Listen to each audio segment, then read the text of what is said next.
welcome to the KAS Gateway House monthly webcast.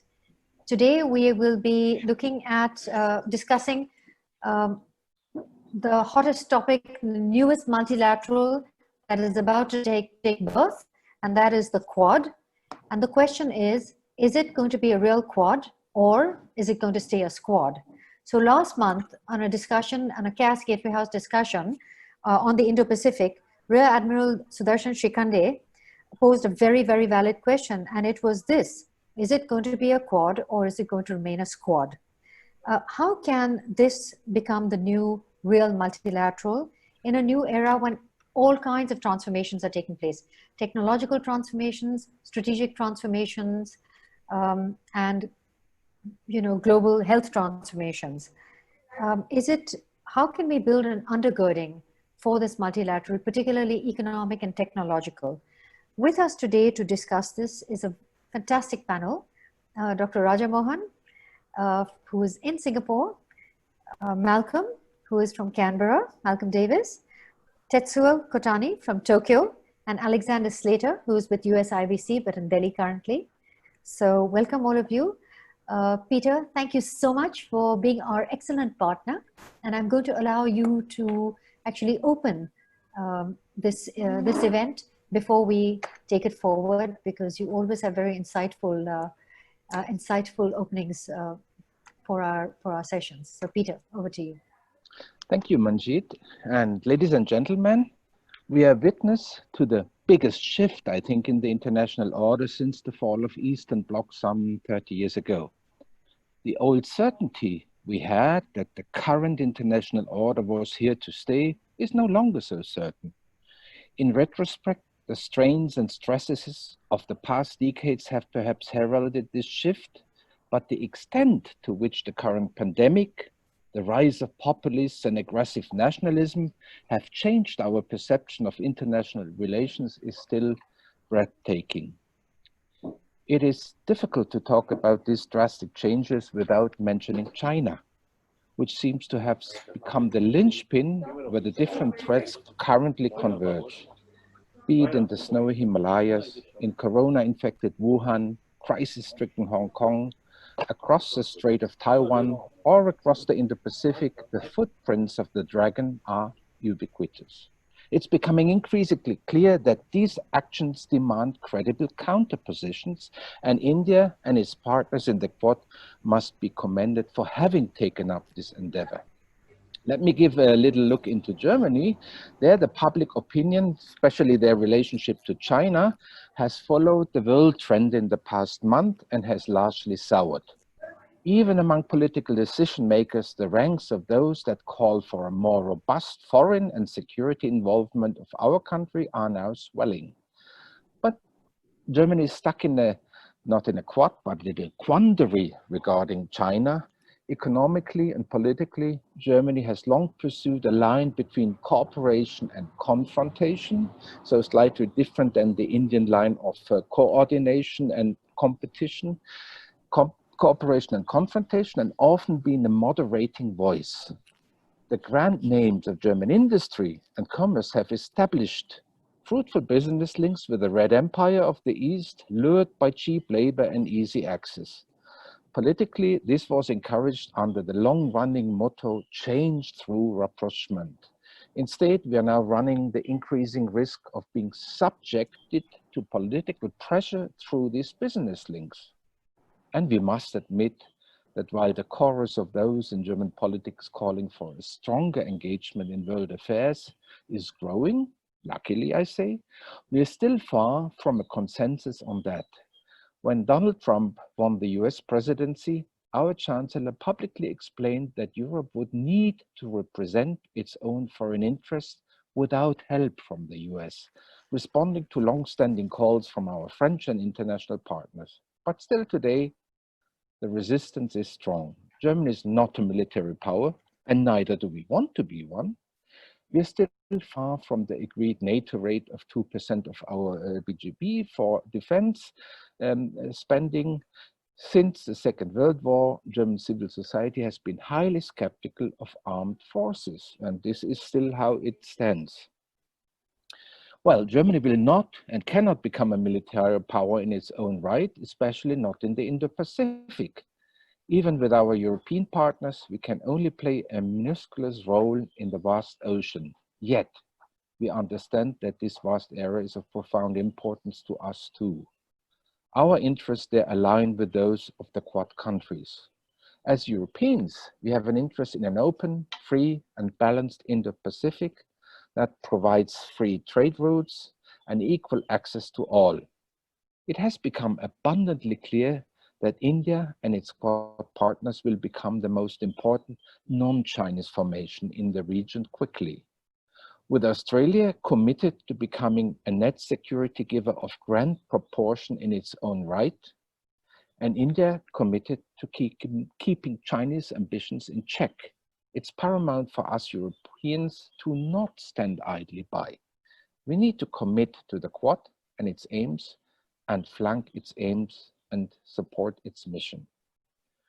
So as a conclusion, I would say in a quickly changing international environment, it is paramount to realize new opportunities. The Quad countries and Europe not only share common aims and ambitions, but also deeply held core belief. Japan's Prime Minister Shinzo Abe wants the Quad to become a nation arch of democracy. Europe would betray its core if it were to stand by and not support the Quad in that endeavor. Still, of course, caution is advised. You need to heed the warnings of history. Aggression cannot be answered by aggression. If we want to prevent dire consequences, the new multilateralism cannot be an exclusive design. And I think this is also the thinking what Foreign Minister Jaishankar just mentioned yesterday, saying India will never be part of one side or the other side.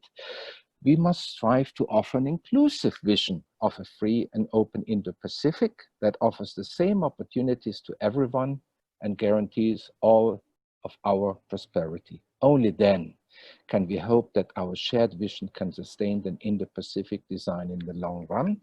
In that way, I would say the Quad could be one of the instruments to avoid a bipolar world. Thank you very much.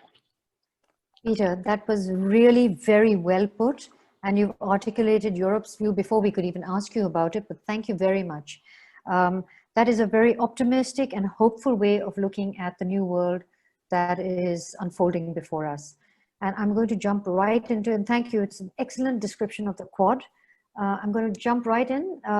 Raja, it is necessary for the Quad now to grow beyond the Squad and evolve into a broader multilateral framework, as Peter was saying, cooperating on issues beyond security. What do you think should be the elements or could be the elements of this cooperation beyond security? I think we are beginning to jump ahead of the story, I think, at this point. For any institution, certainly new ones, which is not even an institution, it's really an informal coordinating mechanism, that the idea whether it should deepen or whether it should broaden. Most institutions, Peter would know, there was a European debate in ASEAN, everywhere. It's taken us more than 10 years to get where we are today with Quad. It's only in the last 2 years, really, you can say it has really gotten regular meetings, regular engagement.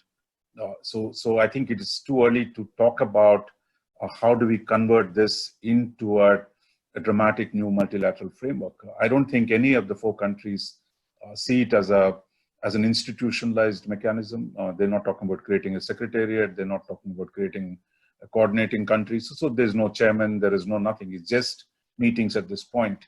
Of course, and within them, there are different groups. There's US does things separately with Japan. US does separately things with Australia. There is US, there is a Japan-Australia cooperation, India-Australia cooperation. So I think we are in a place where there is a flexible, overlapping layers of cooperation. I think what we should do is to strengthen, I think our focus in the near term should be to strengthen this engagement and to develop understandings of how do we take this forward. In that, of course, what you said, it's already, things are beginning to happen. I mean, not necessarily through Quad, but there's already idea of a Quad plus. in the wake of COVID-19 crisis. We've had regular consultations at the foreign secretary level between the 4 Quad countries, and then including South Korea, New Zealand, and Vietnam. Those meetings have taken place. There is also separate foreign minister level engagement that is taking place that has included Brazil, South Korea, and Israel in the meetings. So there are multiple forums being explored. On top of it, we have President Trump has talked about a G10. You have the British friends have talked about a D10, a democracy 10, and President Biden, the candidate Biden, is talking about a democracy summit if he's going to win the election. So I think at this point, it is still multiple ideas are being debated. So I would say we should proceed purposefully, but I think we're not there where we're talking about Quad will become some kind of a core around which the larger institutions can be met. At this point, strengthen the Quad itself and flexibly engage different partners at different places. That should be the strategy for the near term, rather than building going too far ahead and building unsustainable castles in the air at this point. Thank you. Tetsuo, last week your defense ministry, that's a great way to look at it, Raja. Tetsuo, last week your defense ministry released the Defense of Japan White Paper 2020, which was pretty bold about China's activities in the South China Sea. Within the Quad, Japan and India have territorial issues with China, and the US and Australia view it through a maritime security lens. What are Japan's immediate expectations of the Quad, and also, as Raja mentioned, the Quad Plus? Thank you very much. First of all, let me thank the Gateway House and the KAS for hosting me. And answering your question, China has been challenging the administration of the Senkaku Islands in the East China Sea, which is our most important territorial issue at this point. And United States is clear to support the Japanese position, and United States is clear to provide support if contingency happens over the Senkaku Islands. So we are very much expecting the United States to support Japan on this. But there's some concern inside Japan. During the Obama administration, although they were committed to the defense of Senkaku, but President Obama tried to be neutral on this issue. So we were a little bit concerned about it. And the Trump administration is much, much tougher on China. And we, to some extent, welcome it. But United States under Trump is also tough on allies. Look at Germany, look at South Korea. So we are also concerned about the Trump administration's way of thinking about the allies. So although Japan and the United States have enhanced the joint fighting capabilities, but primary challenge for Japan now is how to maintain the credibility of alliance.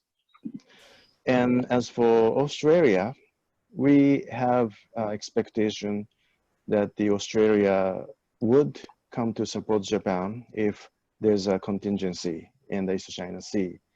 Australia is the US ally, and during the 3/11 disaster, Australia provided substantial relief effort for Japan. So we have a high expectation for Australia. And Australia just recently revised its strategic defense strategic vision. And we looked at this document with a great interest. And we are very much interested in Australia's new focus on the longer range strike capabilities, offensive cyber attack capabilities, and anti-submarine warfare capabilities, all of which might be helpful for Japan's defense efforts if contingency happens in the East China Sea. But at the same time, Australia is now more focusing on its immediate neighborhood as a security concern. So we wonder how this new focus on Australia's immediate neighborhood would affect Australia's thinking toward the first island chain defense. And for India, frankly speaking, we don't expect India would be involved directly in the East China Sea contingency. But we kind of expect India would provide at least a moral support for Japan if contingency happens in the East China Sea. And we also expect India would do some disruption operations in the Indian Ocean vis-a-vis China, which should help Japan to deal with the situation in the East China Sea. So I think these are the realistic expectations for the Quad members from the Japanese perspective. But you know, beyond the Senkaku Island issue, I think the more urgent agenda for the Quad members is a possible contingency across the Taiwan Strait. And I think it's time for the Quad members start discussing how we should deal with a possible Taiwan contingency.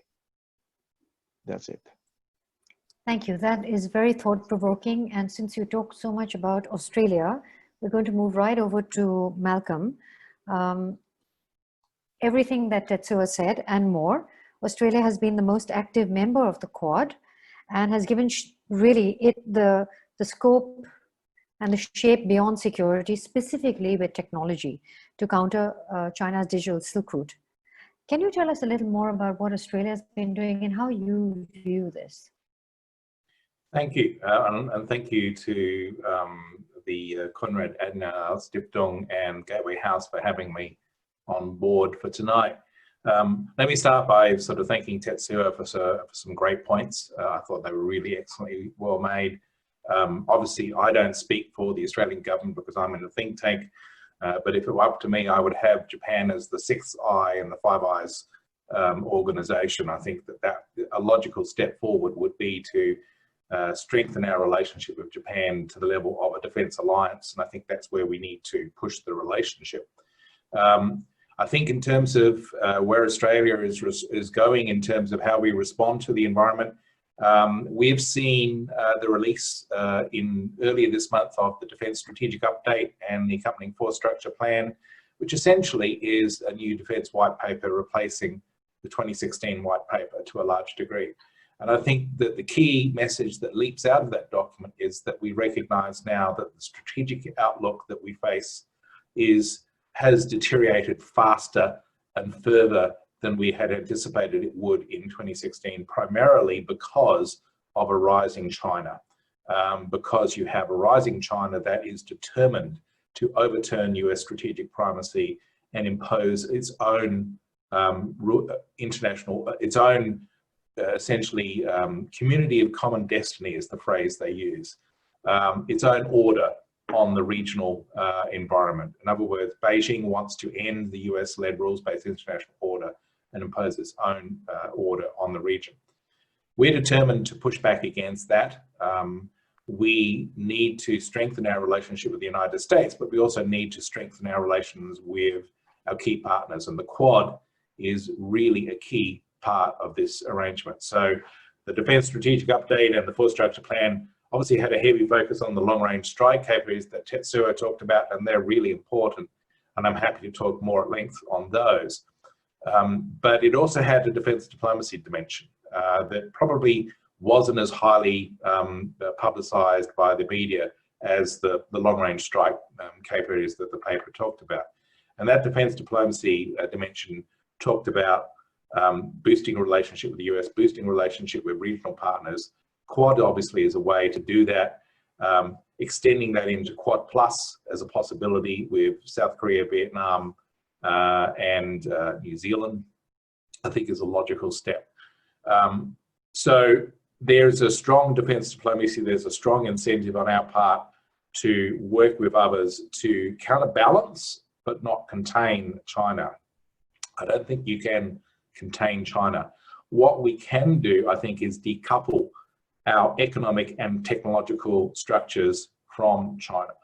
And here I want to get into supply chain issues and technology and get into the issue of, you know, how do we resist Chinese pressure by it to impose a digital Silk Road and essentially to dominate our electronic and communications and information systems. I do think we need to decouple our supply chains from China. I think that's really critical. At the moment, we rely way too much on products coming out of China, and we ignore the potential opportunities not only in Australia, but also in other partners such as the Quad states for developing new supply chains and new supply bubbles whereby we can exploit new approaches to sovereign manufacturing, sovereign development of new capabilities through fourth industrial revolution technologies, you know, virtual prototyping, synthetic simulated design, 3D printing, and so forth. All of that could be utilized more extensively by our own countries to be able to ease off on our dependency on Chinese supply chains. And that would remove a lot of their bite in terms of their ability to coerce us. In terms of the digital Silk Road, I think Australia here has led the way in terms of banning Huawei. We recognize the risks that went with allowing Huawei to control not only our 5G communications networks, but through that, our economy and our critical information infrastructure. Because 5G is not just about having better smartphones, it's about Internet of Things, it's about smart cities, it's about driverless cars, it's about manufacturing and stock market exchanges and so forth. And so if you allow a Chinese company like Huawei or Tencent to essentially provide the infrastructure for all those things, then you give them control. And they can not only utilize that access to gain sensitive information, which they, by Chinese law, are required to report back to the Chinese government on. So the notion that Huawei wouldn't engage in intelligence gathering is simply nonsense. But they also have the means to shut down those critical information structures when they see fit. And so we did exactly the right thing in terms of banning Huawei. We made it very clear that they were considered to be a threat to our national security, and we weren't prepared to accept their control. The problem is, of course, that we need to provide something as an alternative. And that whilst there are other 5G providers, there should be no reason why the Quad states couldn't develop their own 5G capabilities to offer as an alternative to regional reliance on Huawei.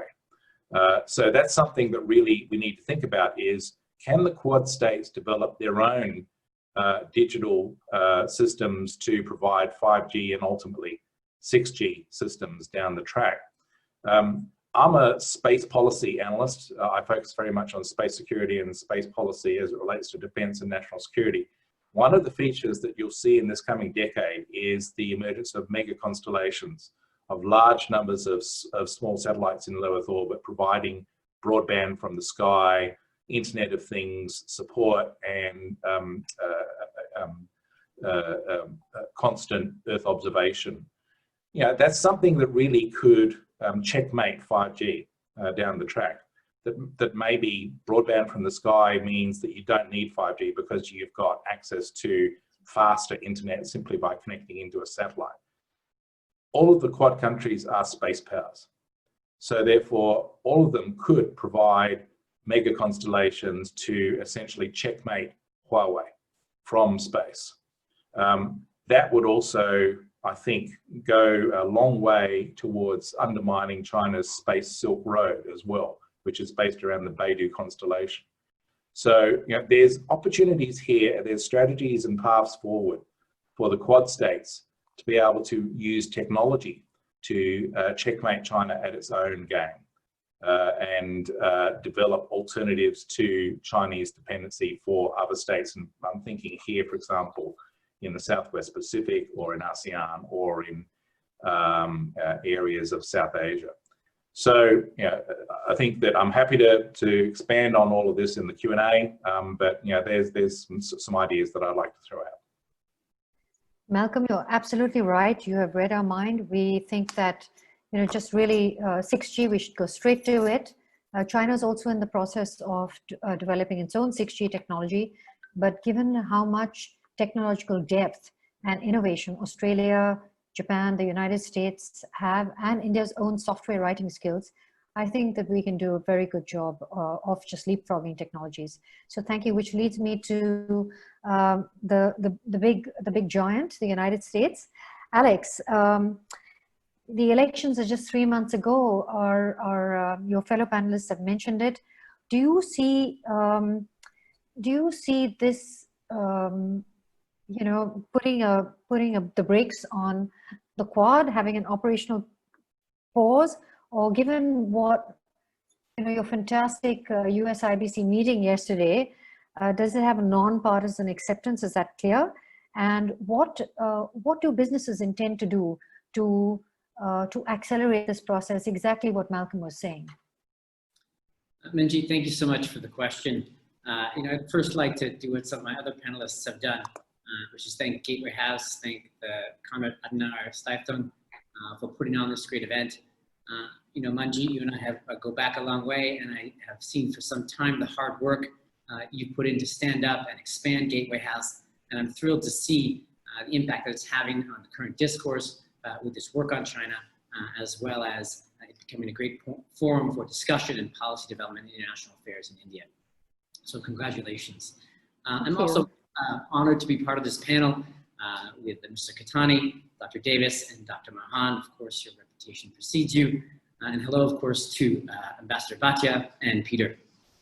On your question, Manjeet, you know, we did have our Ideas Summit the last 2 days. I'm the Deputy Managing Director of the US-India Business Council. And this is our annual event where we bring together major voices from across the US and India. Cabinet ministers, CEOs. We even had the honor of hosting the Honorable Prime Minister Modi yesterday. And what struck me about this year's meeting was the bipartisan voice in the United States. You know, I wouldn't call it a nonpartisan issue. I would say there's bipartisan support for the Quad. Yesterday, Ami Bera, who's a Democratic congressman from California, Mark Warner, who's a US Senator from Virginia, he's a Democrat, Mike Pompeo, who of course is US Secretary of State in the Trump administration, former Republican congressman, and Nikki Haley, who is the ex-US ambassador to the UN and a former Republican governor of South Carolina, all took part. And all of them, to a person, endorsed the idea of a stronger US-India partnership on both the security and economic fronts. And so I think it's unquestioned at this point in US discourse that the US-India partnership and the Quad are here to stay and will be moving forward. You know, I know Dr. Mohan said in his opening remarks that it's not yet an international institution, and I think that's right in the sense if you think of institutions as you know, the United Nations or my former employer, the World Bank. But if you take a more flexible view of what an institution is, sort of a regularized process of people coming together, showing commitment to it, I think the aspects that Dr. Mohan himself raised are there. There are regular meetings. They are institutionalized meetings. You know, we've had between the US and India in particular, meetings of in the 2+2. We have the Secretaries of Foreign Affairs and Defense coming together to talk. And I think this will become a forum that for larger discussions of issues beyond defense and geopolitics to economics. You know, and the reasons for that are positive ones. It's not just sort of a strategic reaction to a rising competitor. There are real reasons why the Quad itself should have closer relations. They relate to commerce, the profile of certain members, certain citizens or people of origin from Quad members in the United States, and as well as common values, especially as we relate to the international order. Many of the fastest growing markets for US commerce are in Asia. Many of the largest markets, even if you exclude China for US commerce, are in Asia. That's India in particular. Many of our members show great excitement. Our members are the biggest companies in the United States, blue chip companies, as well as innovative startups are showing great excitement about Bangladesh. Later this year, we're going to launch a US-India-Bangladesh Business Council in response to this excitement. So you really see among companies an excitement about Asia and what the markets here mean. People from Asia, whether they're Japanese Americans or Indian Americans, are very prosperous in the United States and have real profile in society. Indian Americans especially in the legal realm, in the technical realm, CEOs of companies, these create bonds. It makes Americans think nicely of other countries because they understand and they see people who have come from those places either as immigrants or as next generation from immigrants taking leadership roles in society. But again, most importantly, I think the Quad is a way to preserve a rules-based and values-based international order that is something that the United States wants to see in the world, be it in markets, freedom of speech and expression, or a system of openness in terms of transportation. So the real question is one point, not if the Quad, not when the Quad, but what will it be and how fast will it go? And that's something that business and all of us here have an impact on. So that brings me to the next question for you. So Nisha Biswal, who is your president, said that the US is likely to partner with India on 5G. How are you going to create that? You've got the US administration's push on the Five Eyes alliance. Is there scope for cooperation to expand beyond this bilateral, into Five Eyes and the Quad? And is it possible for companies, US companies, Indian companies, and Japanese and Australian companies to actually by themselves create a syndicate where they can work on these technologies without the government, saying, okay, do this and this and this? Is there a yearning for them to do it on their own? Yeah, it's a great question. Far be it for me to disagree with my boss, Ms. Biswal, but far be it for me to disagree with her mostly because she's right. And she, I know no more accurate observer and analyst of the US-India relationship than her. When she was Assistant Secretary of State, she put in, for South Asia, she put in a lot of the frameworks that we see today bearing fruit between the two countries. On the issue of the Five Eyes and 5G, look, we already see this happening. And I think Malcolm referred to it earlier with Australia having banned Huawei from its networks. The UK also recently took steps to, over a longer time frame, ensure that Huawei was not part of its 5G networks. Canada, another member of the Five Eyes, hasn't come out and explicitly done this, but implicitly, its major telecommunications companies have announced they're going with other providers of 5G communications equipment and not Huawei. Can India be part of the Five Eyes? Pardon me? Can India be involved in these communications? Okay, so let's go back to what Malcolm said, and in reference to some of the comments of Tetsuo. Yesterday at the US-India Business Council's Ideas Summit, both US Secretary of State Pompeo and Prime Minister Modi talked about being trusted partners, right? And I think that's what's at the heart of Five Eyes, this idea of trust. And so, over the last 4 months in particular, the US and India have worked together to closely navigate the pandemic, whether it was exporting key drugs that were in short supply in the United States as a result of what people thought might work to help counteract COVID-19, or with the United States sending ventilators India's way. So you see this happen, and many policymakers in the United States already see it's a trusted relationship. We're going to have to see. I don't think it's going to be the short term to figure this out, but for the longer term, we'll have to see. But I do think that there's a lot of opportunity for cooperation between US companies and Indian companies in this area, which I can expand about more in the Q&A. Okay, great. Which brings me to Malcolm, since Alex has quoted you so often. Malcolm, going back to technology with you, technology is dependent on rare earths, and China controls 70% of global rare earth production. we really cannot move forward without that. Australia is a very good alternative with its plentiful rare earth supplies. Japan and the US have a strong R&D base. India has a ready-made market and completes the whole supply chain. How can we move forward on connecting these complementary and critical links? Look, I think it's a great idea. We should be doing that. You know, it's absolutely daft in my mind that we allow China to have global control over rare earths when you have other sources of supply that could be easily accessed, and reduce China's ability to use those rare earths as a means to coerce other states into doing their bidding.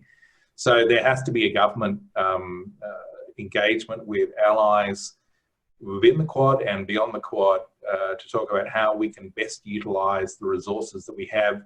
Australia has this historical reputation that we've lived off our resources, whether it's we've lived off the sheep's back, which is agriculture, or we've lived off you know, sort of tourism and foreign students, or exporting raw materials and so forth. The most recent trend, there's nothing wrong with that, but the most recent trends have gone essentially all to China. We've kind of mortgaged our economy to China, and that's placed us in a terrible situation whereby the Chinese can now beat us around the head if we do something they don't like, for example, as calling for an independent inquiry on the outbreak of COVID-19. So we get back to decoupling our economies, we get back to coupling our supply chains, and it can go the other way, building new supply chains so that we are taking resources that we have and directing it to our partners and allies that we want to send it to. And that, so I think, requires... Back to rare earths. In particular rare earths, because that is the base of all batteries. Exactly. We need to identify those critical strategic resources. It's not just rare earths, it also could be uranium, for example, or it could be our ability to utilize our landmass for large-scale energy generation to export to others. So I think that you know, we need to be smart. We need to look beyond the immediate dollar benefit of trading with China, and we need to recognize that, you know, we have a resource that our allies could use for strategic and geopolitical purposes, and it's not doing us any good just sitting in the ground. And that also, I think, goes to, you know, the issue of sovereign manufacture. It's not just providing the rare earths to the US or Japan or the other Quad states. It's, can we utilize those rare earths in Australia to manufacture high technology goods that we can then benefit from in an economic sense? You know, do we need to constantly have our high technology production sectors go to China? I have no problem with it going to Taiwan, but China is an adversary. Taiwan isn't. So therefore, we need to think about who are our friends, how can we work with our friends and utilize the resources that we have, not just in terms of digging the stuff up and sending it overseas, but in terms of digging the stuff up and actually using it within Australia to build new sectors for our economy. That's right, absolutely. Raja, question to you. Given the decoupling from China that, you know, is now being acted upon, considered and starting to act upon, how can India couple with these economies of the Quad and be part of the new supply chain? We know that we need new regulations, but there's quite a lot of change already taking place. What geostrategic and geoeconomic shifts do you foresee India leading in terms of the pursuit of, so that's one question on how does India get into supply chain, and related to it, how can India lead a reform multilateralism under Prime Minister Modi? He has talked about it. So maybe you can answer both questions together. No, when we talked about the Quad Plus, or especially in the post-COVID situation, I mean, there is a lot of talk in Delhi that we need to be part of the reorient of supply chains. We need greater resilience. We need to be doing more economic partnerships with our friends who are in the Quad and who are generally part of the West in Europe.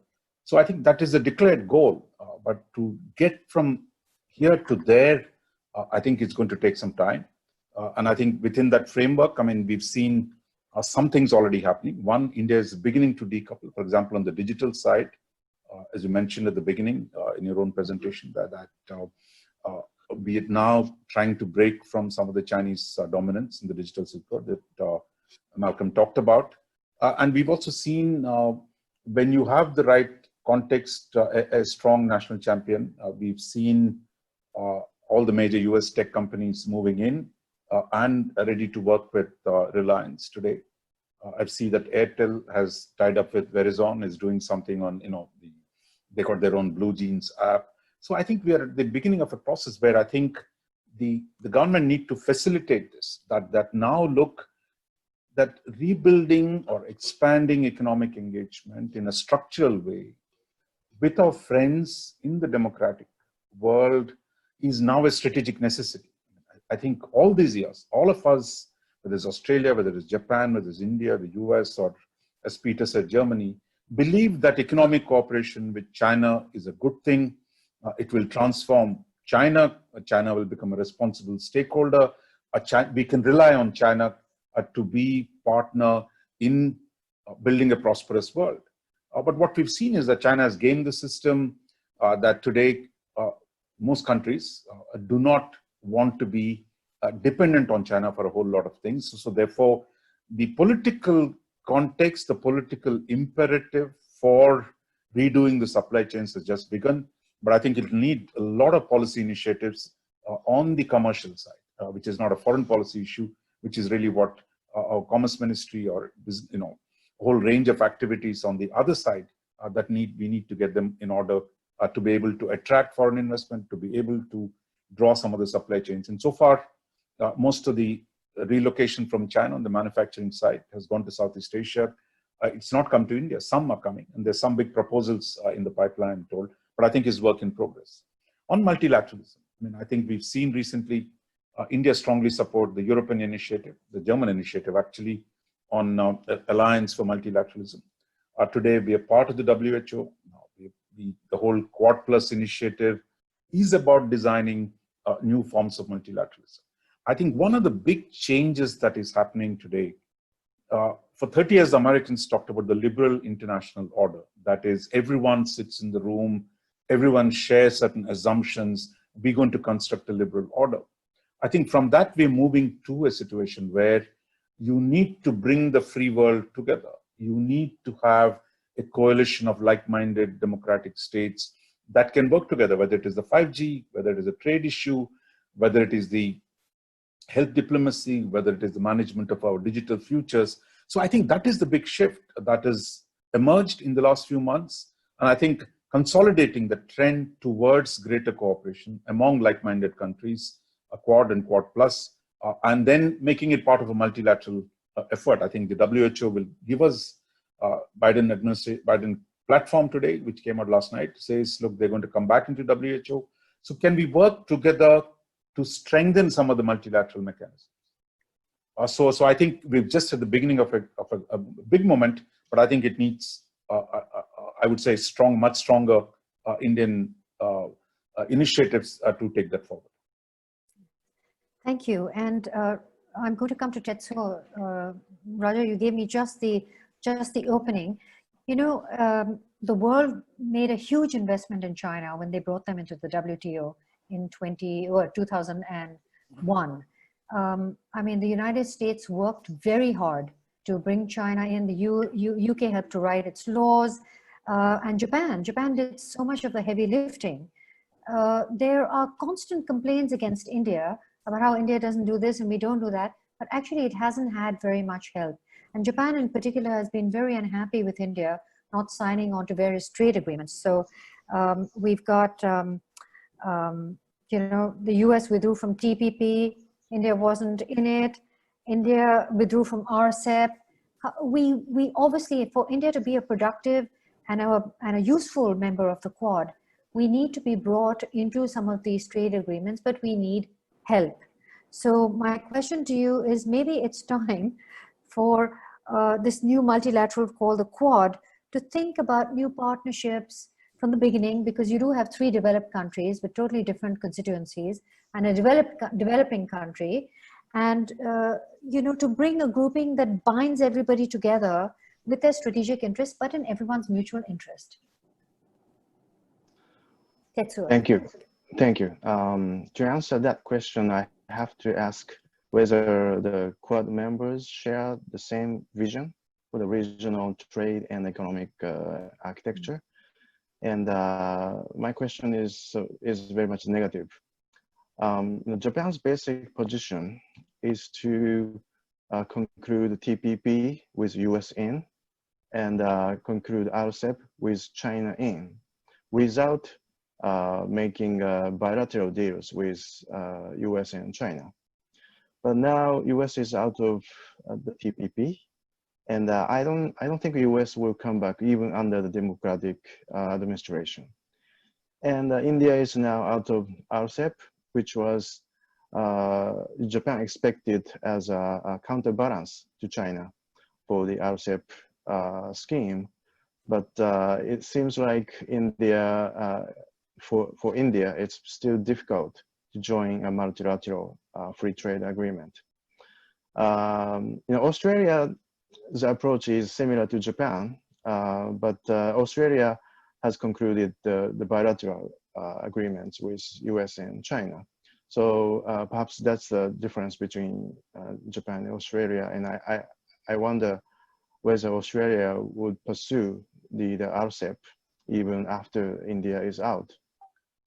But in Japan, there's a harsh discussion whether we should continue to seek RCEP when US is out of TPP and India is out of RCEP.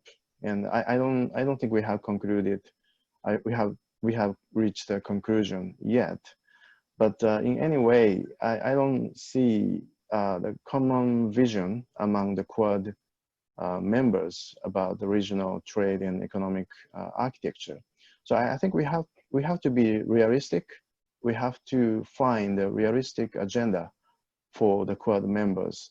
And one possibility would be perhaps the four countries can cooperate for the WTO reform.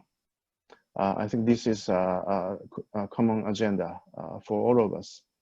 And also we can cooperate on the rule making, especially for digital transaction and digital data management.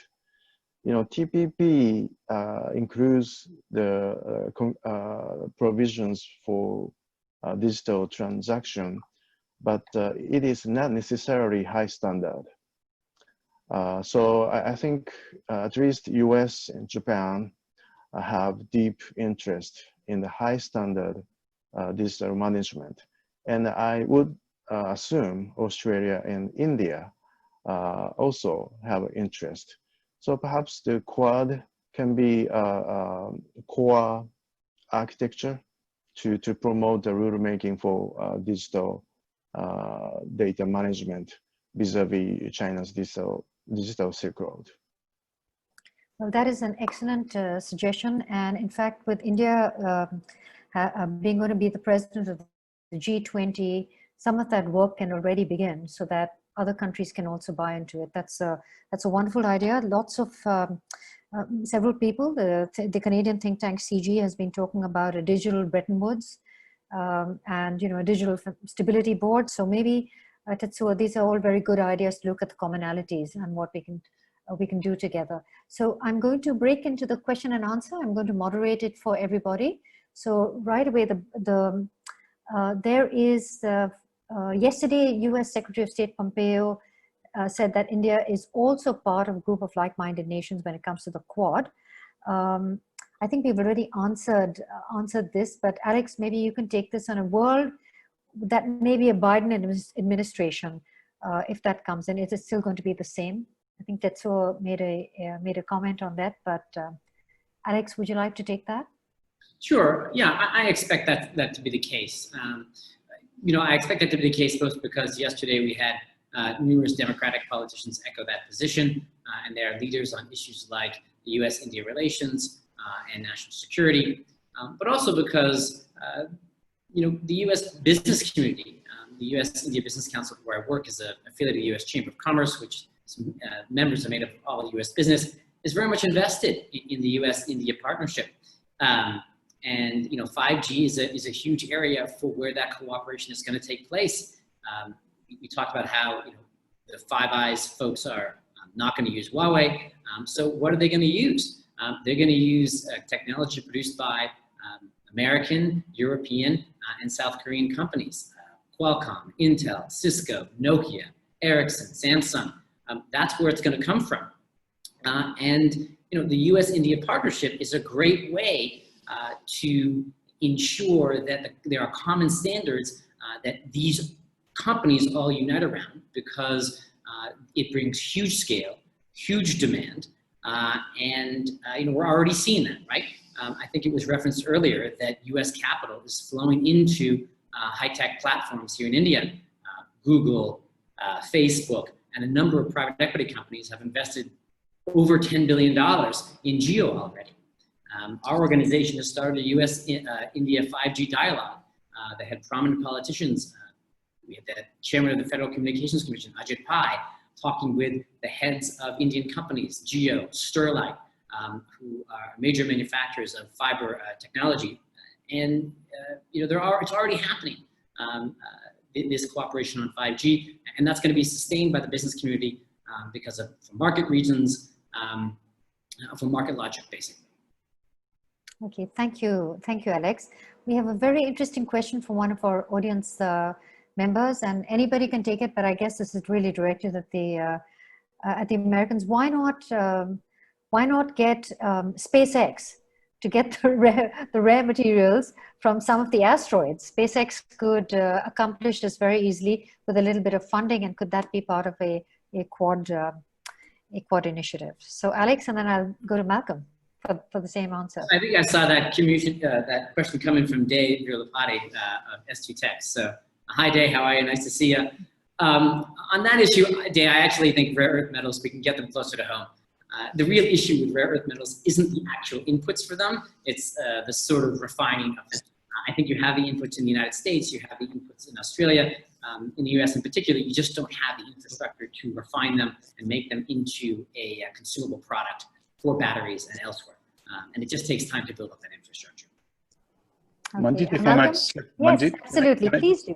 Yes. I think on the critical minerals, actually, a few years ago, the Japanese tried very hard to work with India when the Chinese imposed sanctions on the Japanese in 2011.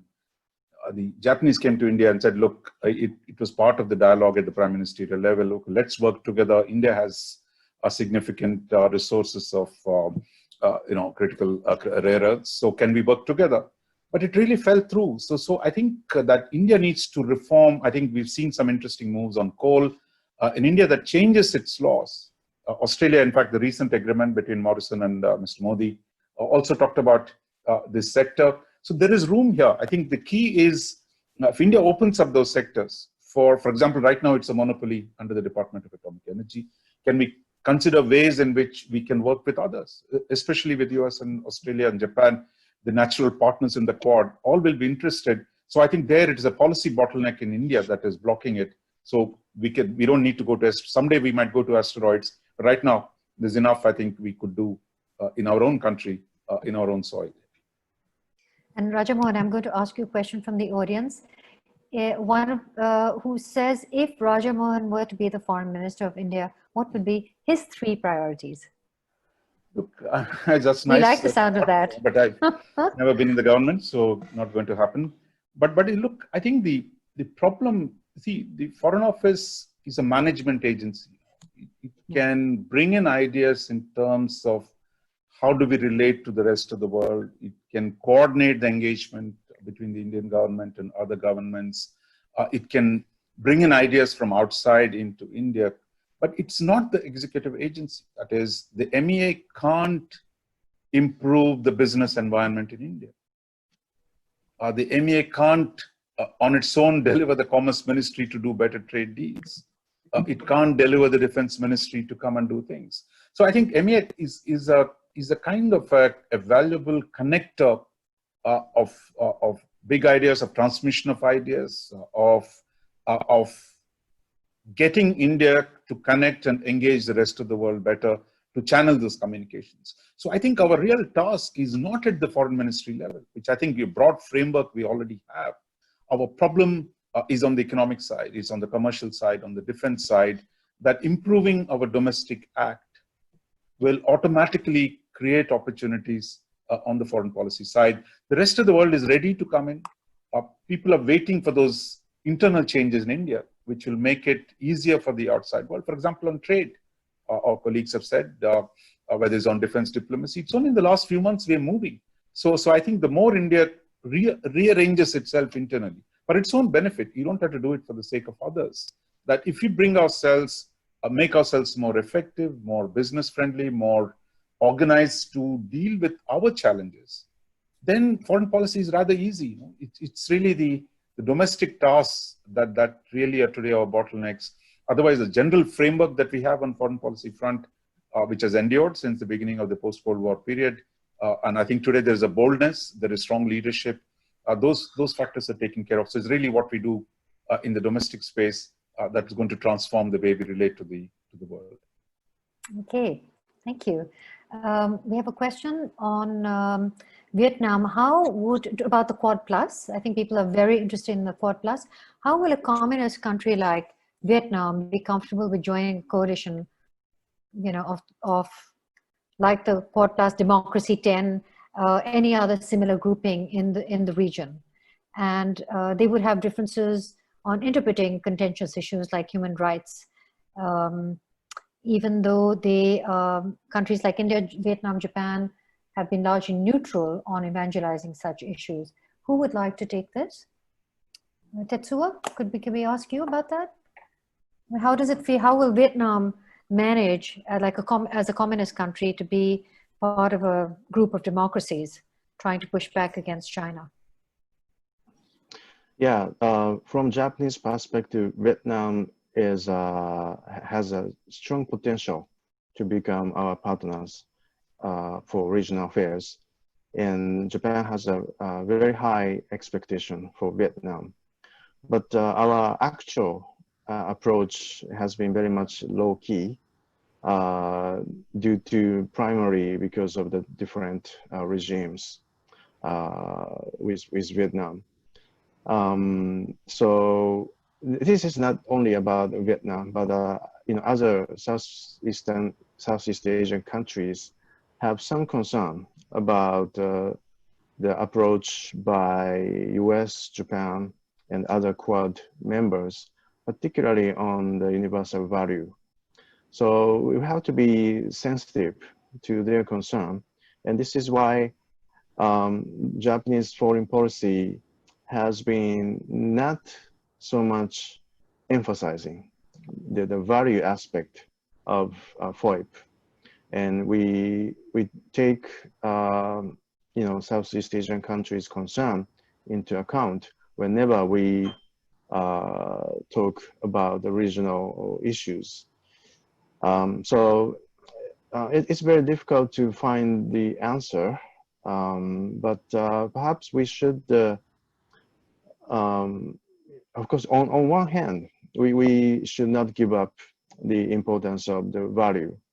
But on the other hand, I think we should take a more realistic approach to the regional affairs. Okay, Tetsuya, thank you. A question from Malcolm. How are you going to get Port Darwin back from China? And to add to that, the members of the Quad could possibly think of tax and other exemptions for production of technology for the Quad by the companies situated in the Quad countries. So how are you going to get Port Darwin back? And what about tax exemptions for the Quad? That brings us back to trade. Yes, the Chinese have signed a document claiming that they own it for 99 years, but the reality is it's still on Australian territory. So we can go in and just tear up that document and say, no, this is Australia, you don't own that part of Australia. So whilst they might think they own it, they don't actually own it. I think that Darwin is a contentious issue. We dropped the ball on that one. We should never have let the territory government in Darwin sign that deal and the Department of Defense failed to do due diligence in terms of assessing the implications of that. Obviously, in a wartime situation or a crisis, we'd simply take it back. But in peacetime, it doesn't set a good example in terms of our partners and allies to have a Chinese-owned port with a lease for 99 years. So I think that, yes, it's an issue that needs to be addressed. In terms of the other question, the members of the Quad can think of tax and other exemptions for production of tech for the Quad by the company situation in the Quad countries. This is probably a little bit beyond my area of expertise. I'm not a business analyst. So I'd be happy to throw that open to the floor and listen to others what they think. Obviously, from a regulatory perspective, the last thing we want to do is impose tax and regulations to the point whereby it stifles business. One of the areas that I deal with in space policy is how do we ensure the stimulus and the growth of Australia's commercial space sector. One of the things that we're focusing on at the moment is how do we prevent government from imposing fairly tough taxes on the launch industry in this country that's just getting started, that could snuff it out before it even gets a chance to get off the ground. So I think that we need to be careful about taxes and so forth. But I'd be happy to, bow to other people's expertise from a business perspective, because I'm a strategic analyst, so that's probably a little bit beyond my area of expertise. Okay, and Malcolm, while we have you on, there's a question specifically for you on how you perceive the Quad Plus in terms of being proactive in the Indo-Pacific. And I'll ask Raja Mohan that question too. Yeah, look, I think the Quad Plus has real opportunities to build on the success of the Quad in terms of how we broaden out the dialogue and the discussion. We need to obviously have more regular meetings in terms of track 1.5, track 2, throughout the Quad Plus, and engage with countries like Vietnam. I mean, I take the previous question about Vietnam as a communist country, but I think that they have similar strategic interests to us, and I think that we should be able to work with them, even though they have, shall we say, the air of Marxist-Leninist, Maoist perspective in some of their ideological beliefs.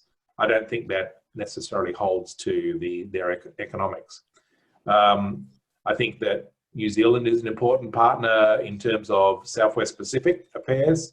The Quad and the Quad Plus need to be able to look beyond the immediate Indo-Pacific Quad region and look out to the Southwest Pacific, because a key concern of Australia's is that China will get a foothold into the Southwest Pacific, and that could in the end lead to commercial facilities under the BRI that ultimately turn up into military bases.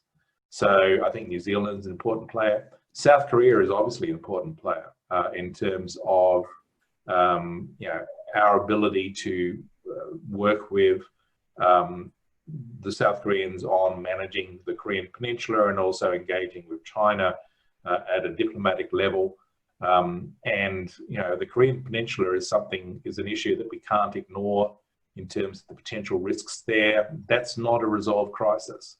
So the Quad has to be able to engage with South Korea. So I think there's ample opportunities there for the Quad Plus to do real good in terms of extending the effectiveness of the Quad as an organization. Okay, Raja, would you like to talk a little bit about the Quad Plus? I think we've just started, as we discussed. I mean, I think there are multiple forums being explored. There's one in relation to COVID-19. There is one at the foreign ministerial level.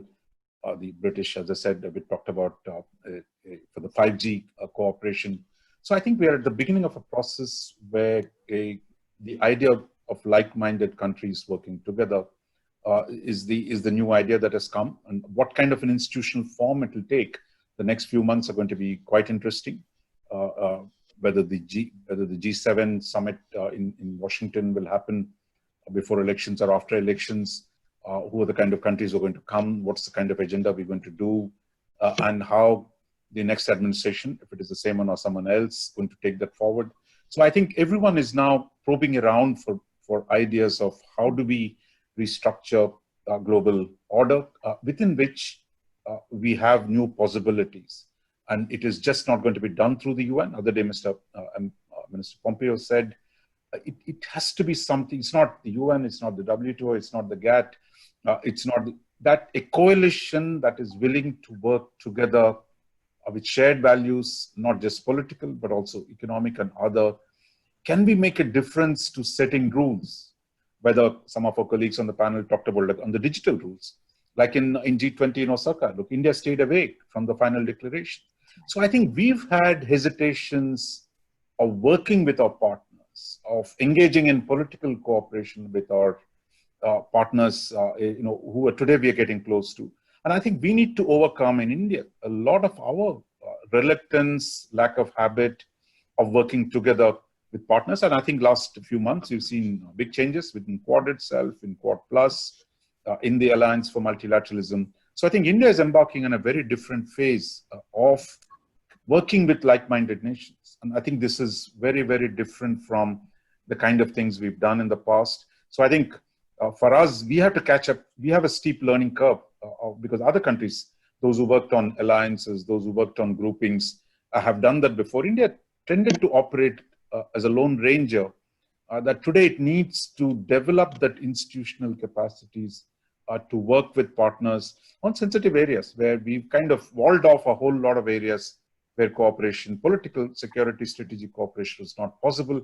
But I think it is breaking those taboos in Delhi is the challenge. As I said, our partners are ready. It is the question, how do we reframe our capacity to work in groups with other countries? So all these years when trade, we said, no, we don't do bilateral, we do only multilateral. Then we had problem at the multilateral level. When our partners used to come, let's do something in the Indian Ocean in the past, we said, no, come through the UN. I think we have to get over that traditional mindset and see coalition building, like-minded countries, small groups, minilateralism.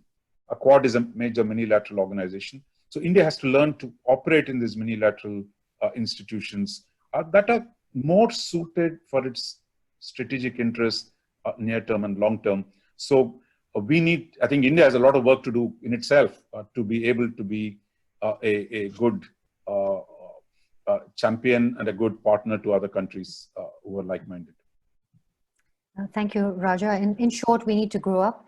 And a last question before we give it over to Rajiv for questions. This is, we have a large number of naval officers who are in our audience. And so there's an interesting suggestion. There's a new maritime global order in the making with the renewed interest in the Quad and the Quad Plus. There's even a suggestion that the Tri-Services Command of India in Australia and New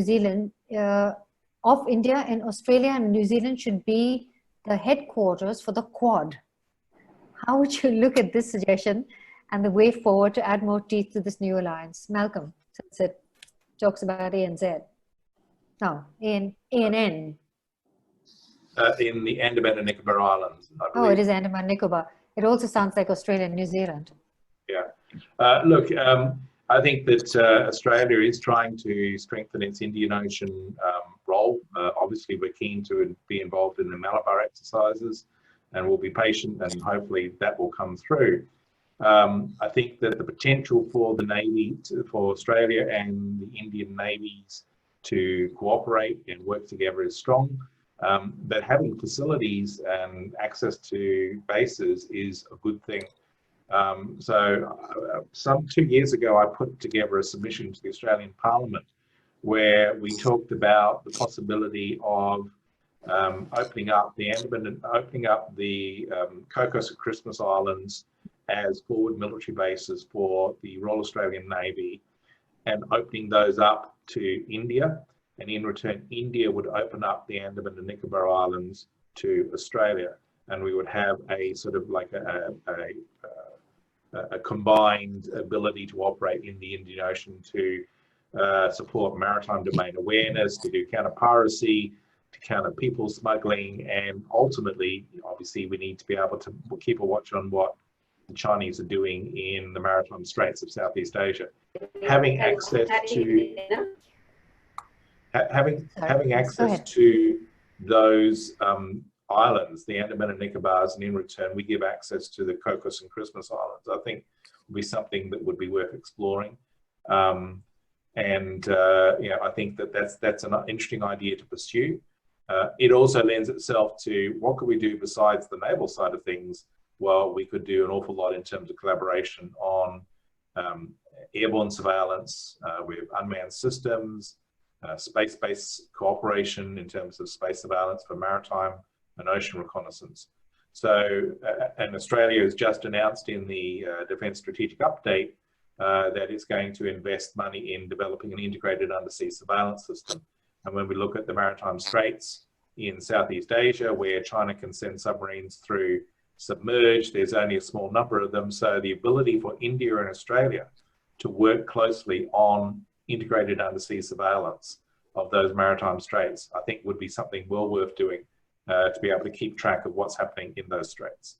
So that's how I'd sort of respond to that. Yeah, that's particularly sensitive for India because there's a perception that that China has been eyeing the islands. And also we should not forget the opportunities of the blue economy. Since we now are looking at the Indo-Pacific, there's a lot of resources to be had from the economy. I'm going to, before I hand it over to Rajiv, I'm going to, Malcolm, since you're here and there's so much talk about Australia and the role it's going to play. Australia's come a very long way from maybe 30 years ago. There used to be a bank called ANZ Bank, Australian New Zealand Bank, and they had a posh branch in Bombay, and it was such a relaxed place that the acronym for ANZ in Bombay among the circles, it was called ANZ. In a Hindi word, it was called Aram or Neend Ki Zindagi. It means that this was a bank where you relaxed and you slept, and that was your lovely life. So Australia has come a long way from that relaxed and lovely life. And I'm going to, we're really happy to have this conversation, to have Australia. Manjit, can I just come in for one second? Yes, of course. No, on the Andaman and Nicobar, I think, look, I think we've been so secretive, possessive, and kept it so closed as if it is a closed frontier. The problem again is on our side. I mean, that we are not ready to leverage natural assets that we have, both for our own development. I think we've neglected it for so long, for our own internal development. And we've been very hesitant to work there with our partners. So I think we should look inside. I think before taking off, I think in the sweeping prospects, so the need for us to develop our island assets and work with others there, I think it is still treated as if it is the last 2-3 years. Again, I think there have been some reforms in ANZ, but the Andaman and Nicobar Islands. But we have a long way to go to be able to turn those islands into islands of cooperation between our partners. Right now, we still treat them as a closed, forbidden fruit rather than as a platform for expanding our engagement with our friends. That's a great way to bring to a close this excellent session. May I request Ambassador Rajiv Bhatia to give the closing remarks? Rajiv? Yes, thank you very much, Manjit. Thank you very much for navigating this highly complex subject in its multiple facets. I would first like to do the necessary protocol by thanking Peter Rimmel for setting the tone of this dialogue in terms of emphasizing the basic fact which really wove the entire discussion together when he said that the dragon's footprints are all over, and that we are seeing the reconfiguration of the world, and that the Quad is the device to deviate and divert or diverge from the bipolar world. Now, in that context, we would like, on behalf of the Gateway House, to express our very deep appreciation to Dr. Raja Mohan, Dr. Malcolm Davis, Mr. Tetsuo Kotani, and a dear friend, Alexander Slater.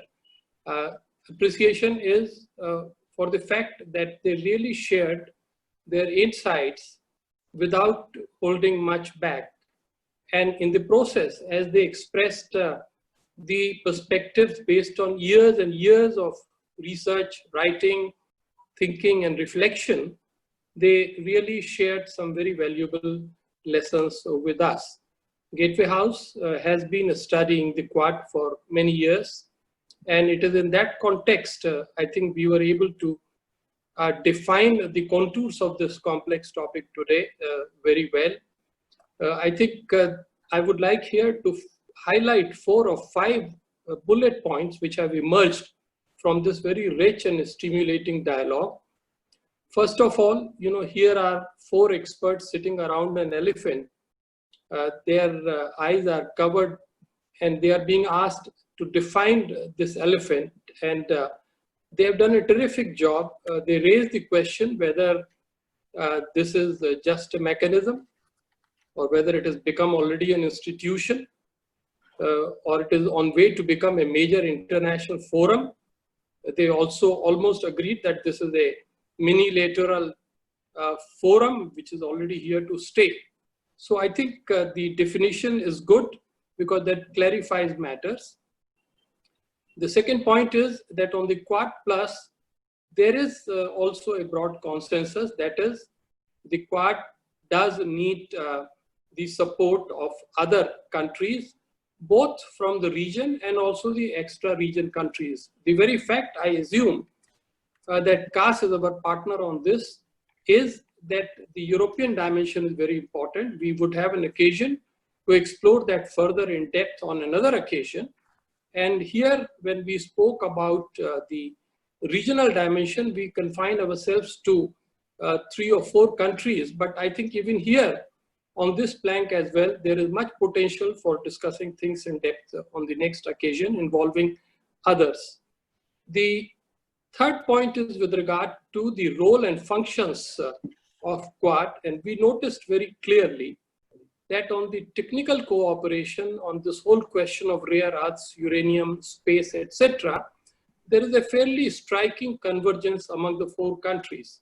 These are 4 countries, technologically advanced countries. They are all space powers. And experts were very clear in pointing out that while the strategic, diplomatic, maritime, defense, and security angles are bound to be consolidated, it is time to start focusing on real life issues such as 5G.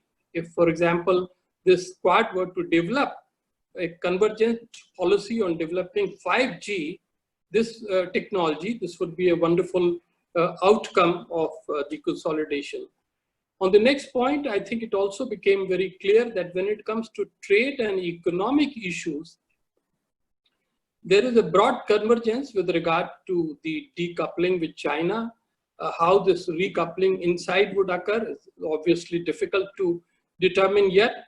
But on the regional trade arrangements, there is a divergence. And I think while the Japanese colleague very clearly pointed out the difficulties as seen from Tokyo, I must share with you, I should take the liberty to share with you that seen from Delhi, it also is perplexing to understand as to how Japan and Australia can still think in terms of staying on with RCEP. If the lesson today is that the dragon's footprints are everywhere, that the aim is to counterbalance China, the aim is to constrain China in order to allow it to follow international rules and regulations, and maybe time has come for some of the Quad partners to come closer probably to the US and Indian position that, this policy of strengthening China economically would need to be reviewed. There is strong political commitment, and I think the voices from the conference yesterday, US-India conference, are reverberating in our dialogue today very clearly. It is obvious that there is something in US view that we have to work through a coalition of like-minded countries. But we should also remember what the Indian Prime Minister and the Indian Foreign Minister said. The Indian Prime Minister just a few weeks said, this is the age of development because the age of expansionism is over. I think all Quad countries need to internalize that. And Dr. Jaishankar yesterday stressed, and this is for those who keep projecting just to the American view, Dr. Jaishankar said that the American friends would have to learn to deal with the world which is composed not just of treaty partners. He was not talking about the whole world, he was talking about India. And I think the Quad partners, especially US, Australia, and Japan, would need to also develop new habits, even as Dr. Raja Mohan, brutally frank as he ever is, on India. And obviously, he has made some amazing points as well. So essentially, in the end, I think the idea that comes up is very clear. Just until last December 2019, much of the world was still talking about an inclusive space in Indo-Pacific region. I noticed very clearly, Manjeet, that no expert talked about inclusivity now. This is the major takeaway from this particular dialogue. And I think it is really a constructive and forward-looking dialogue for which we must thank KAS as well as all our very distinguished panelists. And we must also thank our entire Gateway House team, which has really worked very hard to prepare for this major and important conference. I thank you and I hand it over to you, Manjeet. Thank you. Thank you, Rajiv. So we will close the session. Again, thanks to our excellent panelists. I hope we will be able to bring you back again on this platform, maybe a few months from now.